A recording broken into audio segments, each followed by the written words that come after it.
Ui, dah keluar dah. Nampak tak kotoran dah keluar? Berbagai kotoran yang melekat di atas baju ini, ya. Tapi dengan sabun badang, segala kotoran akan hilang dengan mudah saja. Rendam-rendam saja, bersih macam baru. Nah, mula-mula kita masukkan sabun, ya. Kacau. Kacau, ratakan dulu air sabunnya, lepas tu kita masukkan ni. Okay? Ya. Okay, so kita rendam je dah tu. Rendam.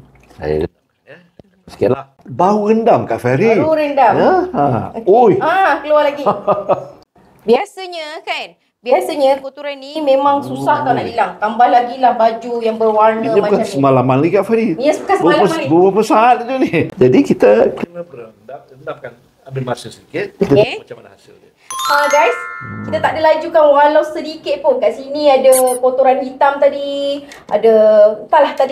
Tadi lebih kurang tak silap Kak Fira ada 7 jenis kotoran. Walaupun warga emas boleh Datuk kan? Boleh. Warga emas pun tak boleh perlu menggunakan bersihkan. tenaga, gosok-gosok manja. Bersih macam baru dengan sapu badang, ya. Wow.